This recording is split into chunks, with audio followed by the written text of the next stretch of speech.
Hey guys, welcome to Wrestling Daze and welcome to this worst elite figures of 2017 list. So we've just done our best elite figures of 2017. Got to tell you, that video took ages to put together, to research and get it together, get the list in order, film it, edit it, blah blah blah blah blah.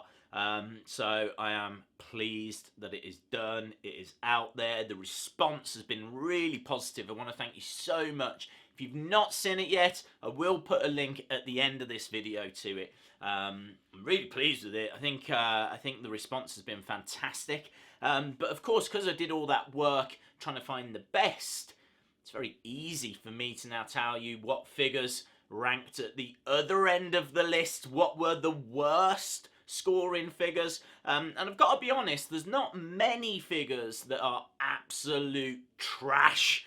There's a few, but there's some in here that I wouldn't say are absolutely trash. There's just elements that just really bother me, things that really, normally it's the face, normally they just absolutely botch the face. Face scans seem to be Mattel's biggest downfall. It seems to be the thing they struggle with the most, which is understandable.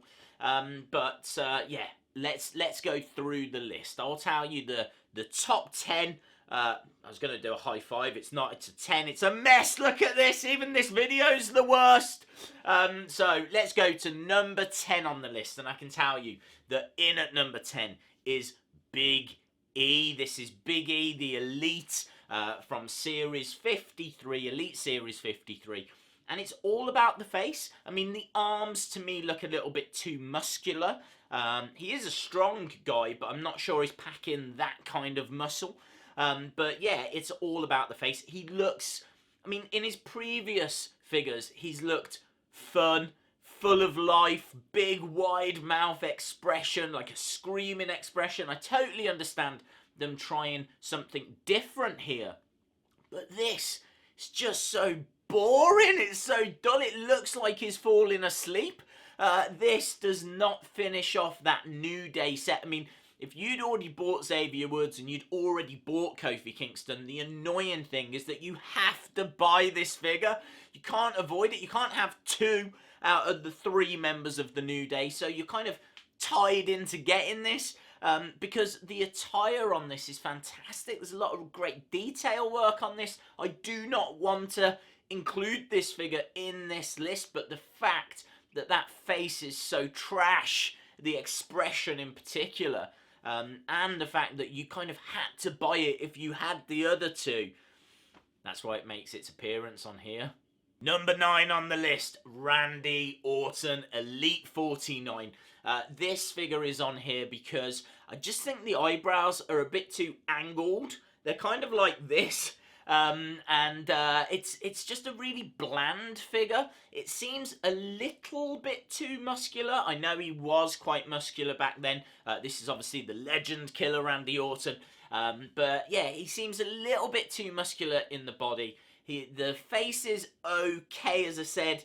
It's just got a few flaws on it, and it's just all a bit bland. There are much better Randy Orton figures they could have done instead of this. I did see Tommy Toy Travels talking about this on one of his videos, and I completely agree. Number 8 on the list, Isaac Yankem. Now, this is tricky because Isaac Yankem was the San Diego Comic-Con exclusive this year, and for that reason, it is what it is. Like, you weren't forced into buying it. It was quite hard to get anyway. It very much was just for collectors, and I thank Mattel for making it because now I have one in my collection. The only problem is it was just so bland. Like, the face was okay. The teeth detail, because obviously he's the evil dentist, so the detail on the teeth I thought was very good.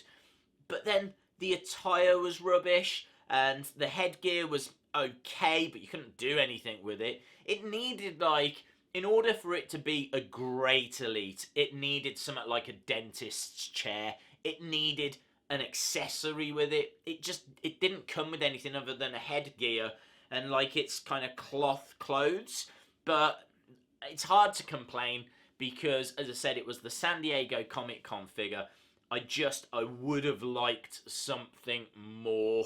Number 7 on the list, and this one bothers me because it was so good apart from the face again, apart from the head.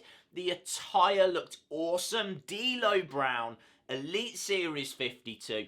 This was much anticipated because obviously we had The Rock and we had Farouk in their Nation of Domination attire, and so this was going to add to that.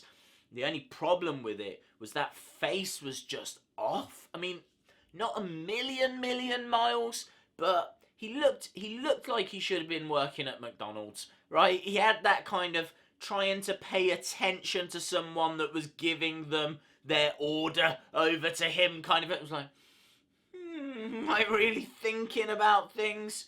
Like, okay, maybe we could make this a meal deal. But he didn't look like someone that, you know, held championships and was part of this absolute dominating, well, they were called the Nation of Domination. DLo Brown, it was so close to being good that it just fell short, and as a result, because of that frustration, it finds its way number 7 on this list. Number 6, I've gone with the Seth Rollins NXT Elite. It's very hard to be critical of this because it does look like him. I can see him in the face. The hair just looks a little off to me. Like they literally just painted one side blonde and left the rest dark. But again, you know, that's not actually a million miles away from how his hair was. He did look very different back then to how he looks now. Ring attire was a bit bland. Yes, there was a bit of colour in there. I thought the boots were very strong. But overall, as an elite, there wasn't enough there. This easily could have been a basic, should have been a basic. There was no need for that extra articulation. We've had enough figures that come with that NXT Championship. Again, this didn't need it. Honestly, I don't know why this was an elite. Number 5 on the list, Miss Elizabeth, the then, now, forever figure. Again, another figure I don't want to include on this list, but I have to because it just wasn't quite right. I couldn't really see her in the face. It's weird because on certain shots, on certain angles, I think I can. But then for the majority of pictures that I see, I just don't see it. I don't see her. And there was no accessories apart from her dress. But she has to come with a dress. They can't just pack a naked lady and then ship naked ladies off to Smith's and Toys R Us. So she has to come with a dress. She might have, like, the accessory might be like the necklace. I know they've done that with an AJ Lee figure before.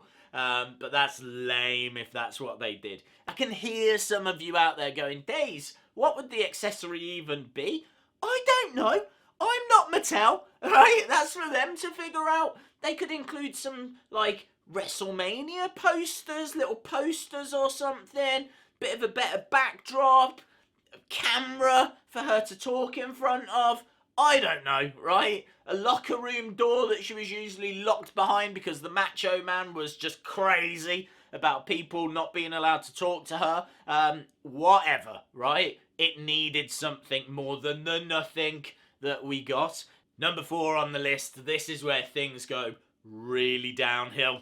Number 4, we've got Jimmy Uso from Elite 54. What the hell is going on? Who is this man?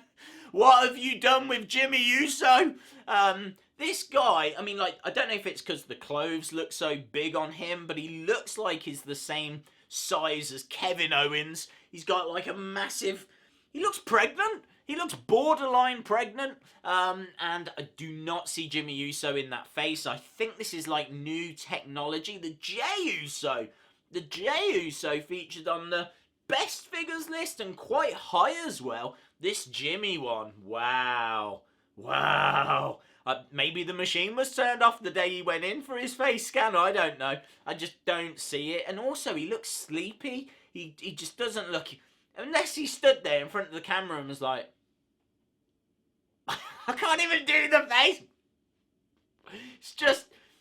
I don't know what's gone on. I don't know what's happened. It's an awful figure. And you're going to have to buy it if you want the Usos.